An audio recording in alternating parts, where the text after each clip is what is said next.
बंगाल के कुर्मी क्यों अलग हो जा रहे हैं, उड़ीसा के कुर्मी अलग क्यों हो जा रहे हैं? कहाँ पे डिफाइन किया गया है कि एक काशी गुष्टी वाले कुर्मी ही छोटा नागपुर समुदाय के आदिवासी हैं? कौन सा इतिहास?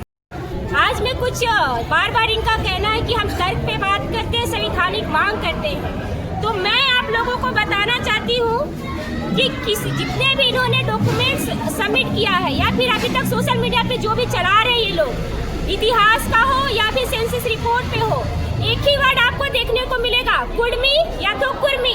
तो आप हमको बताइए कि वहाँ पे प्रॉपर तरीके से क्लासीफाई ही नहीं किया गया जैसे हमारा ट्राइब में किया जाता है। अगर हम आदिवासी है तो हमें मुंडा डिफाइन किया गया है, संथाल डिफाइन किया गया, हो डिफाइन किया है। इनको बस एक ही चीज में रखा गया कि कुर्मी है या तो कुर्मी है। आप तो फिर आप बोल रहे हैं कि बिहार का कुर्मी अलग है, तो आपका पर्टिकुलर रिपोर्ट कहाँ पे है इतिहास में कि आप पर्टिकुलर छोटा नागपुर के जो आदिवासी मानते हैं वही कुर्मी है? तो वो आज तक आपने क्यों प्रूफ नहीं कर रहे हैं?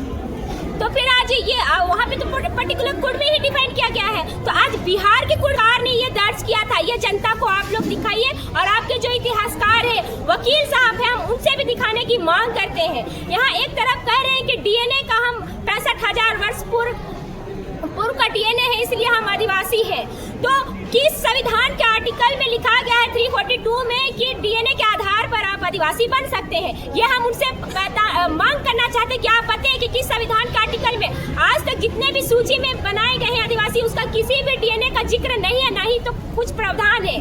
दूसरी बात, अखिलेश श्रीवास्तव जी हाईकोर्ट के वकील हैं, वो बार बार बयानबाजी कर रहे हैं, गलत तरीके से बयानबाजी कर रहे हैं। हालांकि मैं उनसे सवाल करना चाहती हूँ, आपने जो डीएनए रिपोर्ट जो सबमिट करके हाईकोर्ट में जो दर्ज कराया है, क्या उसका कोई पब्लिकेशन है? क्योंकि हम लोगों ने जब बहुत सारे सोशल मीडिया के थ्रू उनके प्रोफेसर जिनका उन्होंने रिपोर्ट दर्ज कराया है, उसका बीइंग में रिसर्च स्कॉलर हूँ, तो मैं आपको रिसर्च स्कॉलर होने के नाते पब्लिकेशन कैसे होता है, वो वैलिड कब होता है, वो मैं अच्छे तरीके से बताना चाहती हूँ। अगर आप किसी भी रिपोर्ट या शोध कार्य को आप सबमिट करते हैं तो पहले तो आपको प्रॉपर तरीके रिसर्च होता है, इंटरनली उसका मार्किंग होता है, वहाँ के जो पैनल होते हैं उन पर क्वेश्चनिंग करते हैं, उनका AI कॉपीराइट होता है, प्लस जो भी रिसर्च उसका प्रॉपर साइटेशन होता है, वो सारे कुछ दिखाने होते हैं। प्लस आपको अगर इंटरनेशनल, क्योंकि ये जर्नल पे जाने की बात करें, क्योंकि टेक्निकल फील्ड में 2 तरीके का पेपर होते हैं, एक कॉन्फ्रेंस होता है, एक जर्नल होता है, तो सारे का मापदंड वही बेसिस पे है। तो अगर जर्नल पे जा रहे तो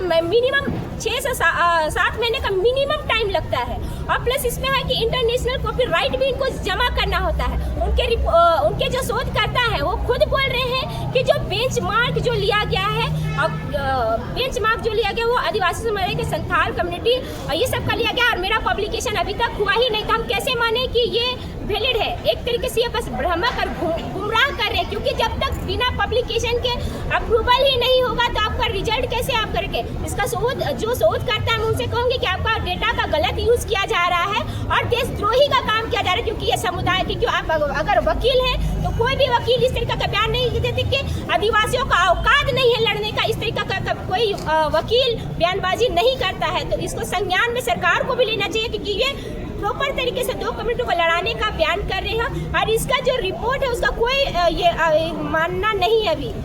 प्लस दूसरी तरीके से इनके ही लोग कह रहे हैं कि यहाँ के जो आदिवासी हैं वो बाहर से आए हुए हैं। एक तरफ इनका खूब बयानबाजी चल रहा है। तो अगर बयानबाजी है तो अभी तक जितने भी डीएनए रिपोर्ट में सम्मिलित किया गया है वो रिपोर्ट में साफ तरीके की जो बेंचमार्क है वो संथाल मुंडा हो कम्युनिटी के तरीके से आदिवासियों का डीएनए बेंचमार्क में रखा गया है। तो आपने किस तरीके से तर्क से, कौन से PhD स्कॉलर है जी, आपने ये तर्क साबित किया कि यहाँ के जो लोग हैं वो बाहरी हैं? एक तरफ ये कह रहे हैं कि अभी जो है ये 65,000, अभी तक किसी ने भी साबित नहीं किया कि 65,000 पुराना कोई भी डीएनए आज अभी इस जनरेशन में मौजूद है। इनका एक और फर्जी कहानी यहाँ से स्टार्ट होता है। दूसरा ये कि किसी भी इतिहास ने अभी तक क्लियर ही नहीं किया कि ये जो कुर्मी है वो प्रॉपर ये ST वाली कुर्मी है। उन्होंने सारी कुर्मी समुदाय के लिए बात की है, ये कोयरी कुर्मी हो या फिर पटेल कुर्मी हो, सारी कुर्मी के लिए। तो फिर आप किस तरीके से बयानबाजी कर रहे हैं कि ये कुर्मी ये वाले ही कुर्मी है? प्लस ये एक तरफ ये भी बोलते हैं कि जो यहाँ के जो झारखंड के जो TRI रिपोर्ट बनी है वो गलत तरीके से बनाए गए। क्यों? क्योंकि यहाँ के जो निदेशक थे, जो डायरेक्शन दे रहे थे TRI के शोधकर्ता के लिए, वो आदिवासी थे, सोमा मुंडा। उन्होंने गलत रिपोर्ट बनाया, घर पे बैठ के रिपोर्ट बनाया। ठीक है, आपका बात भी हम रख लेते हैं। तो उड़ीसा की रिपोर्ट भी इन्होंने थर्ड कमेटी मीटिंग बैठा था, इन्होंने 2006 में इनको रिपोर्ट बनी थी, 19/4/2006 में इनकी रिपोर्ट में साफ तरीके से कहा गया है कि इन्होंने मांग किया था कि 1931 का जो जनगणना होगा उस पर हमें ट्राइबल पे ना रख के क्षत्रिय में रखे, और इसी तरीके से इनका मांग को पूरा किया गया government of home ministry of India के द्वारा। फिर एक तरफ ये लोग कहते हैं कि हमें हटा दिया गया, तो हटाने का रीजन यही था कि इन्होंने खुद मांग किया है कि हमको क्षत्रिय समुदाय में रखा जाए। फिर एक लोग तरह करके हमें 51 के बाद सूची में कहाँ से आपको 51 के बाद सूची के दिया? दूसरी युद्ध हुआ उसमें तो जनगणना ही नहीं हुई, तो आपको हटाया क्या? टेक्निकल फील्ड के बाद जितने भी जनगणना हुए, लोकूर कमेटी बनी, उन्होंने पैदाइशी को नहीं देखा, डीएनए को नहीं देखा, उन्होंने ये देखा कि कौन से लोग भौगोलिक दशा पे पिछड़ा है, एजुकेशन लेवल पे पिछड़ा है, इस तरीके का मापदंड रखा है। तो उन्होंने उड़ीसा की रिपोर्ट में साफ तरीके से कहा गया कि संथाली लोगों से इनकी जो आर्थिक दशा है, एजुकेशन है या भौगोलिक दशा जो भी है, ये उनसे बहुत ज्यादा ही डेवलपमेंट है। तो फिर उड़ीसा के में आपको क्यों खारिज किया? वहाँ तो टीके मिश्रा के चेयरपर्सन थे ना, तो वो तो आदिवासी नहीं थे। उस पर प्लस आप एक बार ठीक है गलत रिपोर्ट, आपके लिए 3 बार उड़ीसा में भी कमेटी बैठाई गई।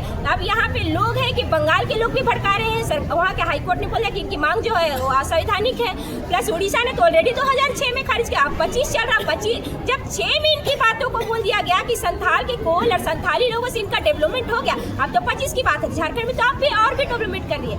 इनकी अगर आप हिस्ट्री देखेंगे तो कोई भी इनका समुदाय है, ज्यादातर यहाँ पे देखा गया है कि ये मैदानी और समतली क्षेत्रों में रहते हैं, और इनका और हमारे जो कोल कमेटी के जो भौगोलिक दशा का निर्धारण किया गया है, उन्होंने साफ तरीके से किया पहाड़ी क्षेत्र में और बहुत दूर दराज के क्षेत्र में रहते, लेकिन तो मैदानी क्षेत्र में जो सारी सुख सुविधाएं के परिपूर्ण है। फिर इस तरीके से मांग करना, लोगों को बरगलाना, कम्युनिटी को लड़ाना अपना राजनीतिक फायदा के लिए, ये कहीं भी उचित नहीं है। प्लस 2024 में इनके जो लोकसभा में सवाल इन्होंने किया था 4041 श्री चंद्र प्रकाश चौधरी ने कि हमें 1931 में क्यों हटा दिया गया, तो उन्हें रजिस्ट्रार जनरल ऑफ इंडिया की इंफॉर्मेशन में इन्होंने साफ तरीके से कहा, जैसे कि मैंने पहले ही बताया कि इतिहास के किसी भी पन्ने में, जैसे आज हमें आदिवासी के रूप में मुंडा ट्राइब इस तरीके से अगर डिफाइन किया गया है, तो कुर्मी जो आज ये अपने आप को जो कुर्मी बोल रहे हैं कि हम झारखंड के कुर्मी है, उस कुर्मी वाइट का पर्टिकुलर कहीं भी डेफिनेशन आपको नहीं मिलेगा। और यही हवाला वहाँ के सरकार ने भी दिया है, इंडिया सरकार ने, और यहाँ पे कहा कि किसी भी तरह का इनका दस्तावेज मौजूद नहीं है। प्लस ये करें कि हमारी लंबी मांगे रही है, तो इस पेपर में रिपोर्ट यहाँ की जाए कि इनकी मांग सेंटर तक बस दो ही बार गई है। वो पहला जो है 18/12/2004 में और 6/1/2005 में ही इनकी मांग की गई है, जिसको सरकार ने ऑलरेडी खारिज कर चुका है। और फिर बार बार खारिज होने के बाद, स्टेट से लेकर झारखंड से लेकर उड़ीसा से लेकर बंगाल तक खारिज होने के बाद, सेंट्रल गवर्नमेंट के बाद भी ये कहेंगे कि हमारा मांग संवैधानिक है। तो फिर ये कौन सी मांग संवैधानिक है? तो ये सारी रिपोर्ट आपकी गलत है, इनका कहने का मतलब यही है। और हमें जो कहते हैं कि 75 सालों से हकमारी किया गया है, तो क्या आदिवासी समुदाय किसी का हकमारी किया था? उन्होंने अपना योगदान नहीं दिया, उनके पूर्वजों ने अपना योगदान नहीं दिया, तो आपका हकमारी कैसे किया जी? हम जवाब ये सुनना चाहते हैं। और हम इसलिए विरोध, बार बार इनका एक सवाल रहता है कि आदिवासी समुदाय इसका क्यों विरोध कर रहा है? तो विरोध इसलिए कर रहा है क्योंकि आज आदिवासी इनकी सच्चाइयों को जानता है, इसलिए विरोध कर रहा है। और आपकी सच्चाई यही है कि आपके लगभग मिनिमम स्टेट में आप खारिज हो चुके हैं, स्टेट से लेकर अदर स्टेट में भी, सेंट्रल लेवल में भी आप खारिज हो चुके हैं। हम बाकायदा हिस्ट्री और उनके जजमेंट को भी देख चुक रहे हैं, इसलिए हम विरोध कर रहे हैं। और ये लोगों को बस जनता अपना वोट बहकाने के लिए बार बार बरगला रहे, उससे ज़्यादा कुछ नहीं कर रहे। एक तरफ ये कह रहे हैं कि हमें पॉलिटिकल सपोर्ट नहीं चाहिए, आरक्षण चाहिए, तो मैं उनसे सवाल करना चाहती हूँ कि क्या आपको ओबीसी में रह के जमीन संरक्षण सीएनडी एक्ट में शामिल आपका जमीन नहीं था? क्या आपको रिजर्वेशन नहीं मिल रहा है? क्या आपको स्कॉलरशिप नहीं मिल रही है? तो फिर आप कैसे बोल रहे हैं कि हमारा हकमारी हो रहा है, हमारा संरक्षण नहीं हो रहा है? आपने कितना संरक्षण किया? हम जवाब चाहते हैं। हाँ, बाकी इस बार सारे आदिवासियों से हम कहना चाहेंगे कि आप 17 तारीख को अपने अधिकार को जाने और सही चीज़ों का तथ्य के साथ जाने, आपसी में ना उलझे, क्योंकि हमारा जो विरोध है वो सरकार से है, ना कि